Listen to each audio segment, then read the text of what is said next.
ஜம்மு காஷ்மீரில் பெஹல்காமில் இருக்கக்கூடிய பைசரன் வேலியில் நடைபெற்றிருக்கக்கூடிய தீவிரவாத தாக்குதலில் 25 பேர் வரை சுற்றுலா பயணிகள் உயிரிழந்திருக்கிறார்கள். பல மாநிலங்களை சேர்ந்தவர்கள்.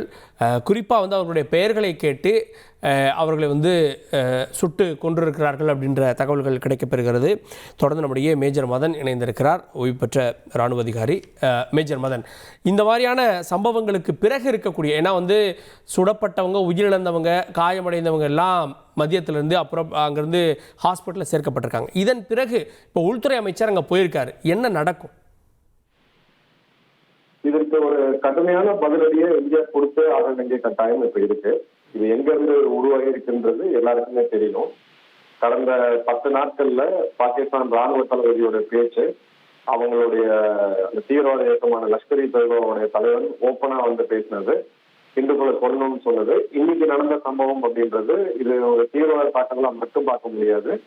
90களுக்கு பிறகு இந்த மாதிரியான ஒரு கொடிய சம்பவம், குறிப்பா டூரிஸ்ட கணக்கு பண்ணி அவங்களை புரிய வச்சு, அதுலயும் குறிப்பா இந்துக்களை புரிய வச்சு அவங்களுடைய அடையாளத்தை சோதிக்கப்பட்டு அவங்களுடைய அடையாளத்தை உறுதிப்படுத்தப்பட்ட பிறகு இதை அவங்க செஞ்சிருக்காங்க. இதுக்கான பிளானிங் கண்டிப்பா ரொம்ப நாளா போயிட்டு தான் இருந்திருக்கும்.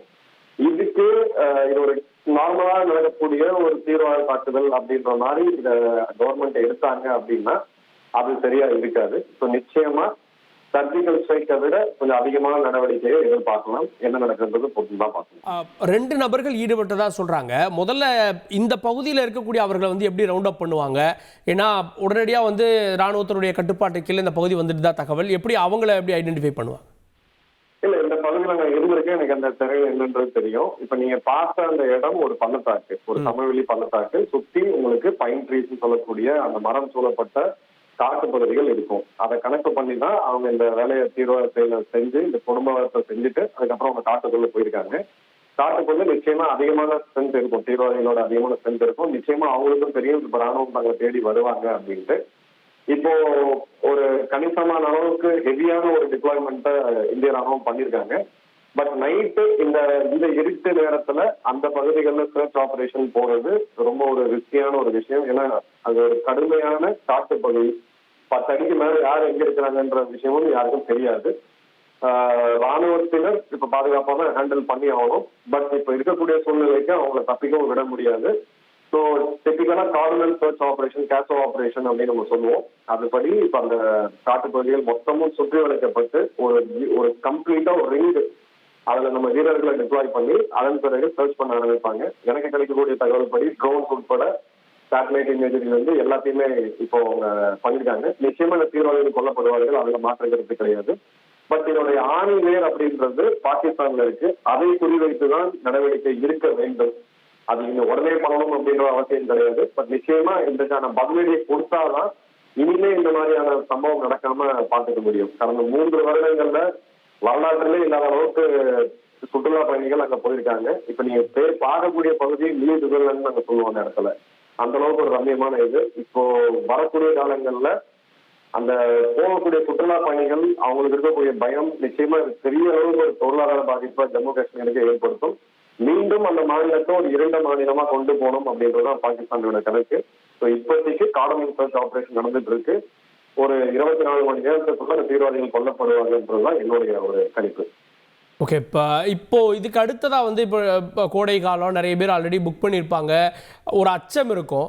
இப்போ காவல்துறையும் ராணுவமும் என்ன பண்ணும்? உடனடியாக இந்த மாநிலத்தில் கூடுதல் ராணுவம் குவிக்கப்படுமா? எப்படி?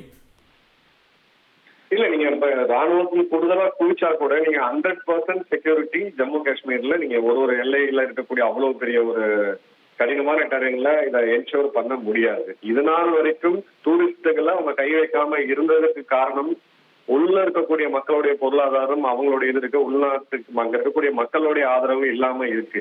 இப்ப அந்த மாதிரியான சூழ்நிலை கொஞ்சம் மாறி இருக்குன்ற மாதிரிதான் தகவல்கள் வருது. நிச்சயமா உள்ள இருக்கவங்களுடைய சப்போர்ட் இல்லாம, சில புல்லுரைகளோட சப்போர்ட் இல்லாம இதை பண்ணிருக்க முடியாது. ஸோ நிச்சயமா வரக்கூடிய காலங்கள்ல, இப்ப இன்னிலிருந்து வரக்கூடிய காலங்கள்ல அந்த டூரிஸ்ட் பகுதிகள், குறிப்பா அந்த காடுகளை ஒட்டி இருக்கக்கூடிய ரிசார்ட், அந்த பகுதிகளில் கடுமையான பாதுகாப்பு அப்படின்றது கொடுக்கப்படும். பட் இது நிறுத்தணும் அப்படின்ற போது இதுக்கு நம்ம வெறும் பாதுகாப்பை நம்ம நாட்டுக்குள்ள காஷ்மீருக்குள்ள பலப்படுத்தினா மட்டும் போதாது. இதற்கான விலைய நம்மளோட எதிரிகள் கொடுத்தா மட்டும்தான் இது நிக்குமே தவிர இதை நம்ம வெறும் இங்கே இப்ப காஷ்மீர்ல நம்ம டரைன்ல ஹேண்டில் பண்ணிட்டு இருந்தோம்னா இது கண்டினியூ ஆக தான் செய்யும். நன்றி மேஜர் மதன். இதனுடைய எதிர் விளைவுகளை பயங்கரவாதிகள் உடனடியாக சந்திப்பாங்க. இதனுடைய ஆணிவேரே பிடுங்கப்படும். அதை தான் உள்துறை அமைச்சருடைய வருகை காட்டியிருக்கு அப்படின்னு நிறைய விஷயங்கள் பகிர்ந்துட்டீங்க. இணைந்ததற்கு நன்றி. செய்திகளை உடனுக்குடன் தெரிந்து கொள்ள உடனே சப்ஸ்கிரைப் பண்ணுங்க.